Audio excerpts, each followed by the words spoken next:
Baik, Assalamualaikum. Selamat pagi. Terima kasih Matt dan juga Munawar dan juga terima kasih Zahira Razi di Radio Bervisual memaklumkan kepada kita berkenaan berita semasa pada jam 10 tadi. Dan pastinya hari ini 10 hari bulan merupakan hari raya yang kedua saya boleh katakan di sini. Ramai yang sudah pun mula melakukan perjalanan rentas negeri yang mungkin terpisah sebelum PKP lagi dengan ahli keluarga ataupun sesiapa sahaja yang mereka sayangi. Jadi ini adalah peluang yang terbaik untuk anda pulang selepas dibenarkan untuk melakukan perjalanan rentas negeri. Namun, walaupun dibenarkan, ketika ini anda perlu patuhi SOP yang telah ditetapkan. Dan semalam dan juga hari sebelumnya, kita dikhabarkan dengan satu berita gembira berkenaan dengan kes baru yang dicatatkan, COVID-19. Kekal 7 kes lagi. Semalam sahaja, 9 Jun, setakat jam 5.30 petang, 7 kes baru telah dilaporkan oleh Kementerian Kesihatan Malaysia. Dan kalau kita melihat kepada pecahannya, ini sukacita dimaklumkan 6 kes melibatkan kes import di mana berlaku jangkitan di luar negara dan mereka ini semua telah pun diasingkan.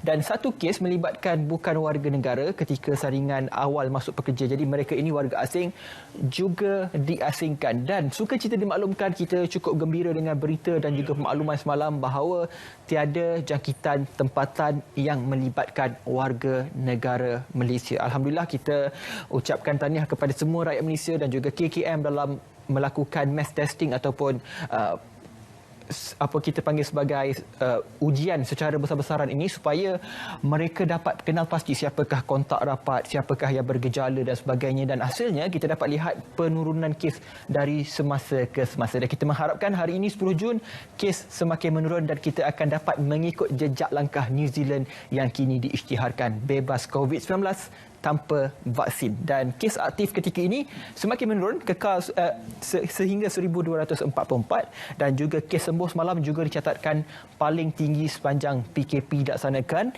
dan meningkat kepada 6,975 dan tiada laporan kepada SPRC bahawa kematian dan sebagainya. Jadi kematian kekal sebanyak 117 kes.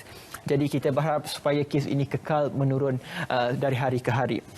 Dan seterusnya, pemakluman berita palsu yang dikeluarkan oleh Pasukan Respon Pantas Kementerian Komunikasi dan Multimedia Malaysia. Dan kalau kita boleh teliti satu-satu perkembangan apakah yang berkaitan dengan berita palsu.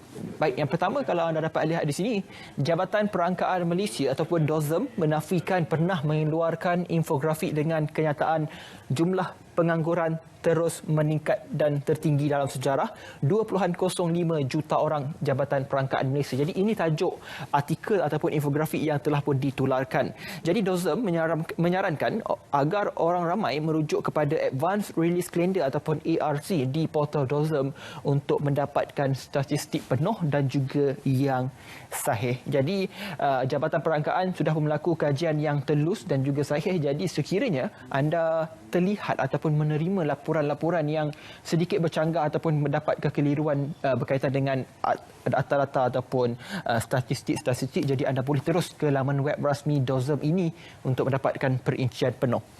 Dan seterusnya, Persatuan Hotel Malaysia MAH menafikan kenyataan Ketua Pegawai Eksekutif CEO Persatuan Pelancongan Langkawi LTA yang dilaporkan oleh Asra Awani bahawa hotel-hotel di Langkawi telah mendapat 1,000 tempahan bilik dalam tempoh 1 jam selepas yang Amat Berhormat Perdana Menteri mengumumkan penguatkuasaan PKPP yang bermula hari ini, membenarkan pelancongan domestik bermula pada 10 Jun. Ahli-ahli MAH dari Kedah, Perlis dan Langkawi menafikan kemungkinan berlakunya tempahan sebanyak itu.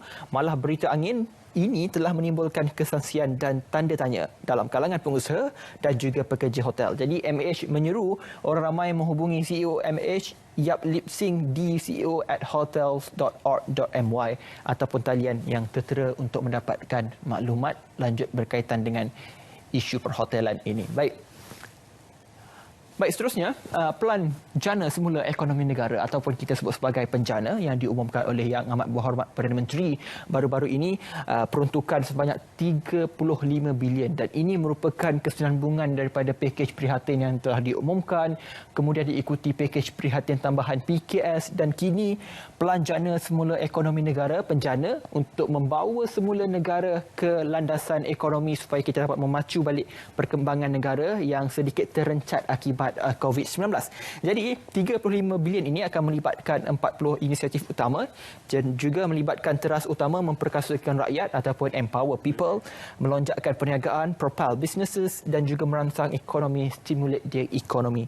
Ini merupakan 3 teras utama yang ditekan dan juga ditegaskan dalam penjana ini supaya kita dapat melihat banyak lagi perkembangan-perkembangan positif khususnya terkait ekonomi. Bukan sahaja Malaysia yang terkesan dan juga terganggu perkembangannya, malah seluruh dunia terkesan akibat COVID-19 ini.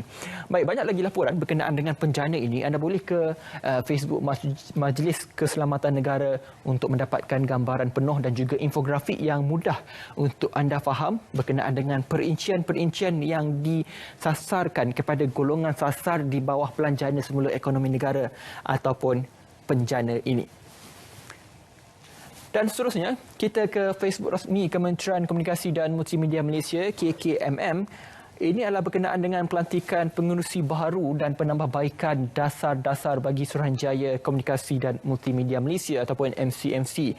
Dan kenyataan ini dikeluarkan oleh Kementerian Komunikasi sendiri, iaitu pelantikan baharu bagi Suruhanjaya Komunikasi dan Multimedia Malaysia MCMC yang berusia Dr. Fadullah Suhaimi Abdul Malik dilantik sebagai pengerusi MCMC untuk tempoh 2 tahun berkuat kuasa hari ini 10 Jun 2020.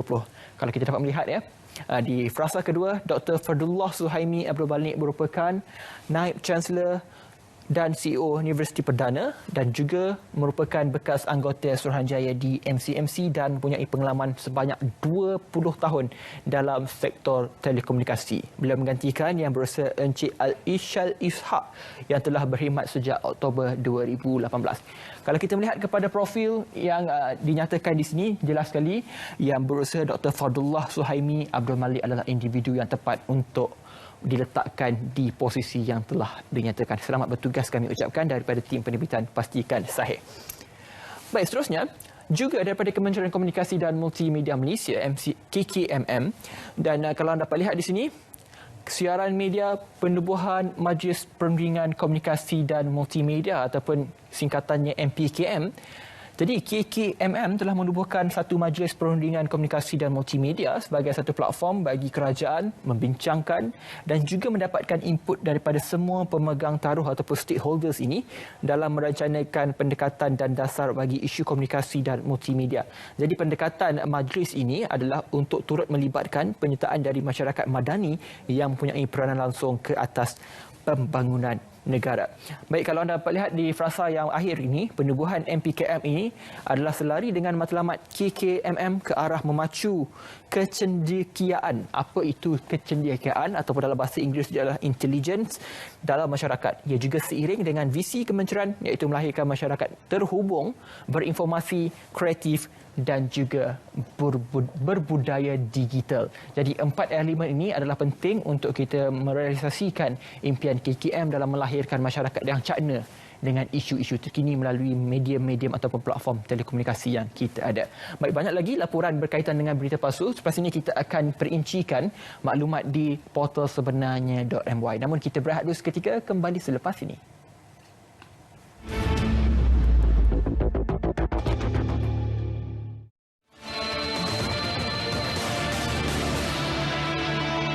Dan bagi meringankan beban kos pengangkutan, kerajaan akan memperkenalkan program My30 di mana pengguna hanya perlu membayar RM30 sahaja sebulan, iaitu RM1 sehari untuk menikmati pas perjalanan tanpa had bagi pengangkutan awam di bawah selian Pasarana di Lembah Kelang. Dan inisiatif ini juga terbuka pada semua warga negara dan akan berkuat kuasa mulai 15 Jun hingga hujung 2020.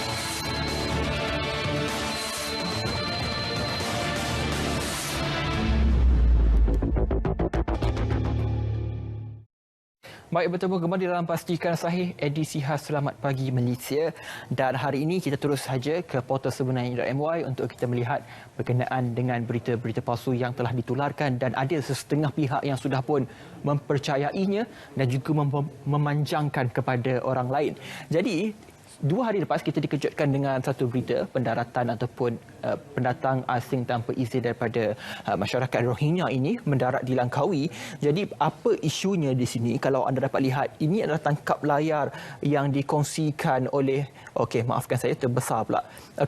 Ini adalah tangkap layar telah dikongsikan oleh portal sebenarnya .my. Kalau anda dapat lihat di sini penerangan yang dikeluarkan oleh sebenarnya .my pada 7 Jun 2020 pada jam 10.30 malam, Pegawai Pemerintah Maritim Operasi PDRM Langkawi telah menerima maklumat berkenaan akan terdapat cubaan menceroboh perairan Langkawi oleh bot pendatang asing tanpa izin ataupun parti Rohingya ini. Jadi hasil daripada maklumat ini, sebuah bot RH9 dari pasukan Polis Marine dan kapal maritim KM Kimanis dan Agensi Penguatkuasaan Maritim Malaysia telah diatur gerak ke kawasan terlibat untuk melaksanakan operasi pemantauan dan juga pengusiran. Jadi, hari berikutnya, 8 Jun 2020, jam 5 pagi, KM Kimanis telah berjaya mengesan lokasi dan juga memintas bot tersebut di perairan Langkawi dan bersedia melaksanakan proses pengusiran bot tersebut ke perairan antarabangsa. Jadi, ketika bot kita menghampiri bot tersebut, seramai 53 orang parti Rohingya telah terjun ke laut, berenang menuju ke pantai dan kesemua mereka telah berjaya ditahan oleh pihak APMM yang telah bersedia di daratan. Baik, perinciannya cukup panjang dan cukup jelas kalau saya boleh bacakan di sini. Namun anda boleh terus ke portal sebenarnya .my untuk melihat satu kenyataan penuh berkaitan dengan isu yang ditularkan ini. Jadi masyarakat diterus digesa untuk terus memberi kerjasama dalam menyalurkan sebarang maklumat berkenaan dengan aktiviti asing sama ada melibatkan parti, aktiviti penyeludupan, pencerobohan sempadan atau sebarang aktiviti jenayah rentas sempadan melalui talian hotline Pusat Operasi NTF di 011-6251-1223. Baik, kalau anda nampak apa sebarang pergerakan yang mencurigakan, aktiviti penhidupan dan sebagainya, anda boleh terus laporkan kepada nombor yang saya telah nyatakan, kerana ini juga menjadi tanggungjawab kita untuk menyalurkan informasi kepada pihak berkuasa sekiranya kita menjadi saksi ataupun melihat apa-apa yang mencurigakan itu. Baik, seterusnya juga di portal sebenarnya .my berkenaan dengan pendaftaran pengundi 18 tahun belum dilaksanakan. Kita percaya musim PRK akan tiba tidak lama lagi di sini. Namun ini adalah berkenaan dengan undi 18 yang sebelum ini diwawarkan dan juga dibincangkan di peringkat Parlimen, dan pendaftaran pengundi 18 tahun ketika ini masih belum dilaksanakan. Baik, ini tangkap layar yang dikongsikan. Ramai yang mengatakan bahawa inilah masanya anak muda mengundi dan sebagainya. Namun kita perlu semak fakta dan juga mendapatkan maklumat yang sahih supaya kita tidak nampak kelihatan tidak ambil tahu dengan perkembangan semasa. Oleh itu, menjadi tanggungjawab saya untuk memaklumkan kepada anda melalui portal sebenarnya .my. Di sini merujuk kepada maklumat yang tular di media sosial yang mengajak rakyat Malaysia berumur 18 tahun ke atas untuk mendaftar sebagai pengundi. Suruhanjaya Pilihan Raya SPR ingin menegaskan bahawa pendaftaran pengundi 18 tahun belum dilaksanakan. Jadi kalau anda dapat lihat di sini, pendaftaran pengundi 18 tahun akan dilaksanakan serentak dengan pendaftaran pemilihan secara automatik setelah segala persiapan SPR diselesaikan, termasuklah penyediaan pindaan kepada peraturan-peraturan pilihan raya pendaftaran pemilih bagi tahun 2002. Jadi, SPR dari semasa ke semasa akan mengeluarkan kenyataan media rasmi khususnya berkaitan dengan pilihan raya yang akan datang nanti dan juga berkaitan dengan pemilihan ataupun daftar pemilih bagi undi 18 ini. Saya faham anda mungkin sedikit semangat untuk membuang undi dan sebagainya, namun kita harus mengikut lunas undang-undang yang ada.